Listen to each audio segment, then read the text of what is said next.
Good day guys, I'm Mini Warpainter. Today, in this video, I'm going to share with you the key to crisp edge highlights, as I show how I go about painting the power armour of the Thousand Suns. I'll catch you after the intro.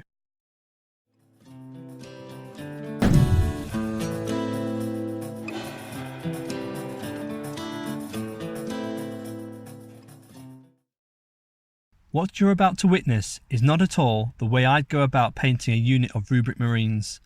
It took me 5 months to paint 20 Rubric Marines at tabletop standard, let alone go to the extreme details of what I'm about to do here. But for the illustrious leaders of the Thousand Suns, I'm willing to go that extra mile. Stick with this video guys, and I will share with you the secret to edge highlighting. So let's get on with some painting. Part 3. The Armour. I'll remind you that I've already based this model with Incubi Darkness, which will play an important role as the recessed shade for the armour panels. Being very neat about it, I started to base all the flat sections of the armour with Thousand Suns Blue, leaving Incubi Darkness in the shadows as intended. With the use of a wet palette, I can keep a dollop of Incubi Darkness good to go if I was ever to paint out the lines. It's key at this stage to apply multiple coats of the base colour to get a good coverage. This is important because eventually I'll be blending some transitions on the armour to where light is present and where light is absent. Therefore, a good foundation of basing is required to build these transitions upon.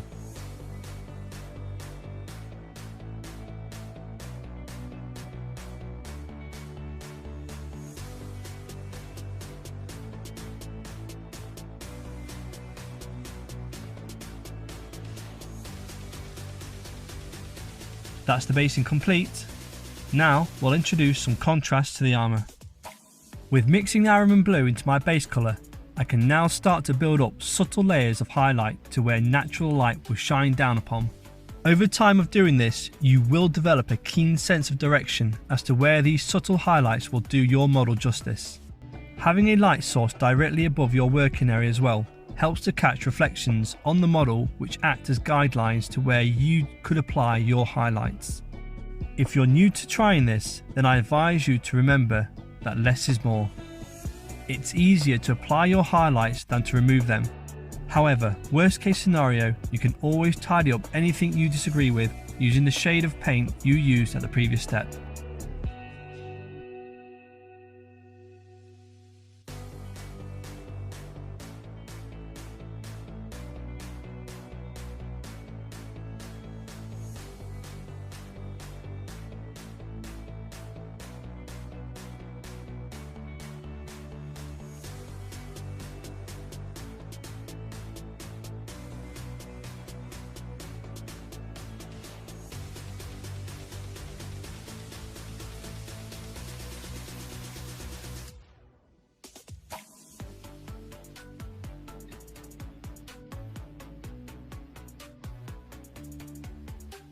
Here you can see I go to add more of Ahriman Blue to the mix.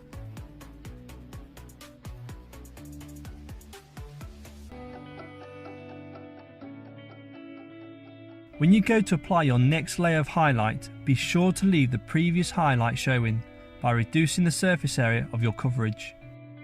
What I mean by this is if you've highlighted 60% of a surface area with one colour, the next highlight, for example, you'd cover 40% of that surface, leaving a small percentage of the previous colour showing. It's this strategy that gives the spectator's eye the illusion of transition.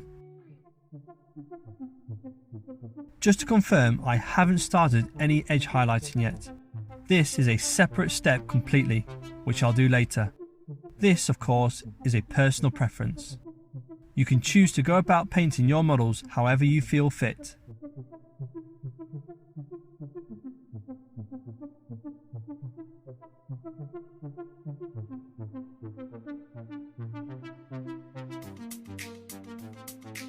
Now I'm going backwards with my highlight. Adding brighter colours isn't the only way to highlight your model.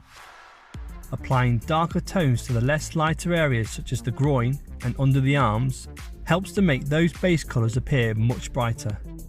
To achieve this, I'm mixing Incubi Darkness with Thousand Suns Blue.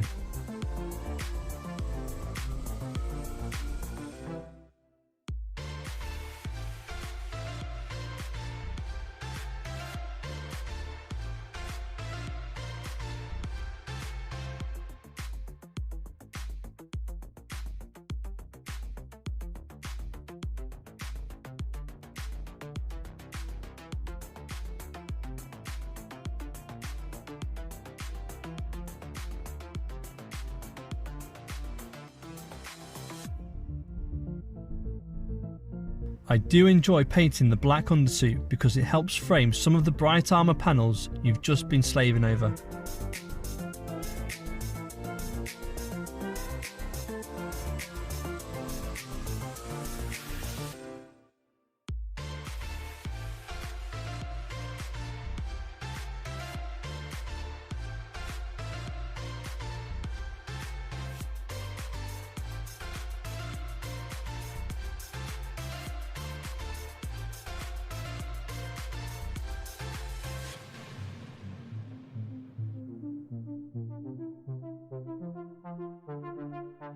Painting these stripes really pushed me to my breaking point because of how fiddly they are. The last thing you want to do is paint over your glorious blue armour. I've painted this model in this sequence purely for the sake of things making sense for you guys. Normally, I'd base all my colours first, then highlights. This is to reduce not only the risk of painting over areas you've worked so hard on, but also to reduce the opportunity of rubbing off your highlights from simply moving the model around your fingertips.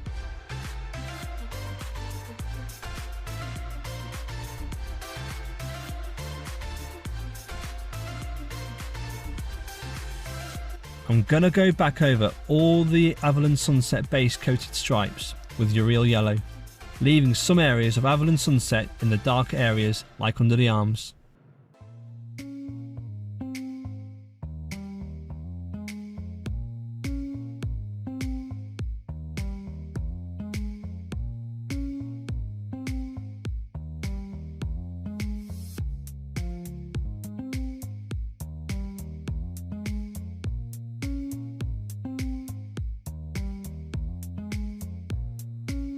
Now it's time to edge highlight the armour.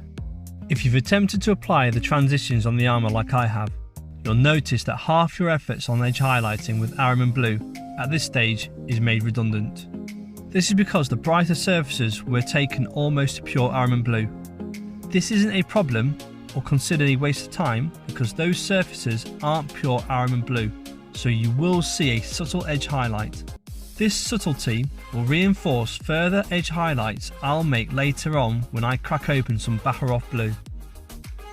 Remember, the key to crisp edge highlights are to have a good point to your paintbrush so it can't be slightly crooked or warped, plenty of water to your paint which helps to promote brush control with a better flow of paint coming off your bristles, steady hands which can be achieved by clamping the palms of your hands together with your elbows braced on your table, and finally, focus.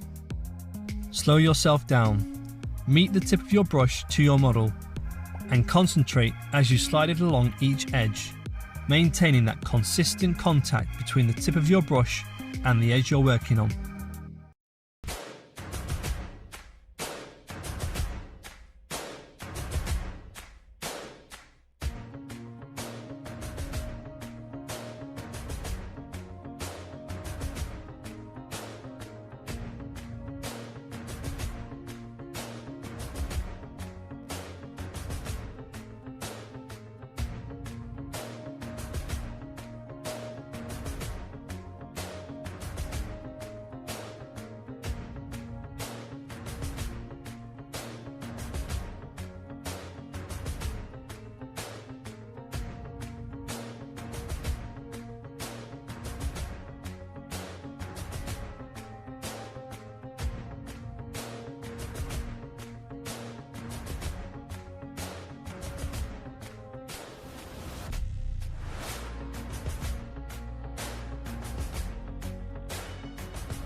Mixing a little Baharroth Blue into Ahriman Blue, we can address those subtle highlights I discussed earlier, making them pop out against the brighter areas of the armour.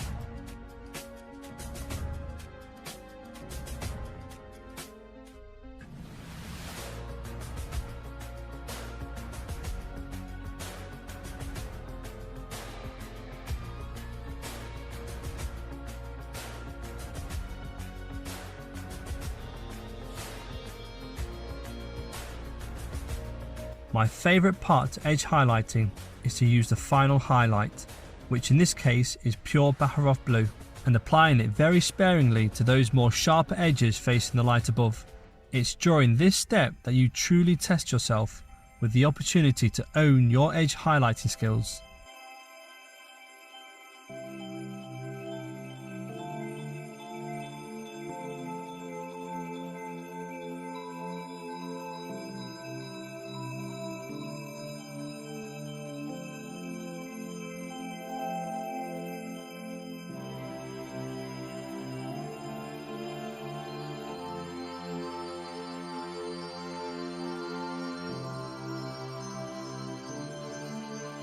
Nailing the edge highlights on the fingertips is important on models like this one, as they reach out for you. The first thing your eye will see is his hand as it's drawn towards you. From here, your eyes will be drawn along his arm and towards the main focal point, his face.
That's the edge highlights finished to his armour, now onto his black joints.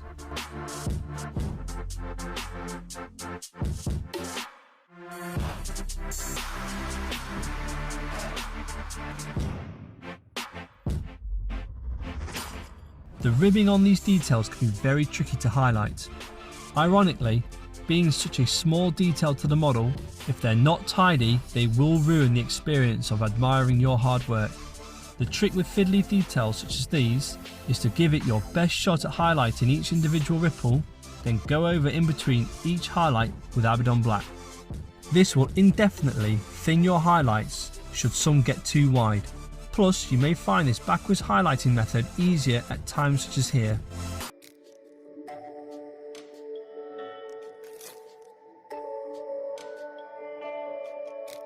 To finish off the yellow stripes, I use Pallid Witch Flesh to highlight the top edge of each one.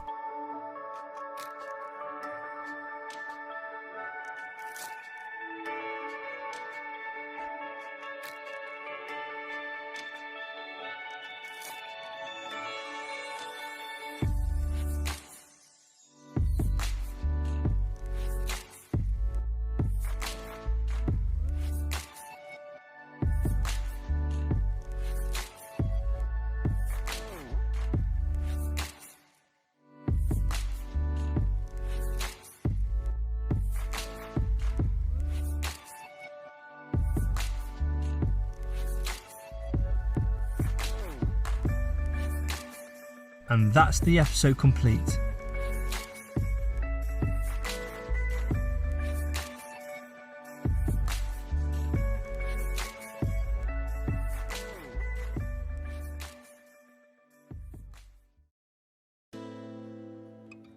Thanks for watching, guys. I hope you enjoyed the video. If you did, give it a thumbs up and don't forget to subscribe. If you have any questions for me, don't hesitate to comment below. Or if you're on Instagram, you can message me at miniwar_painter. You can also follow me here and keep up to date on my current work, as I like to post regularly in my stories. As I look forward, next week's video will be about painting the gold majestic trim to the Exalted Sorcerers armour. And don't be shy to mix those paints. Ta-ra!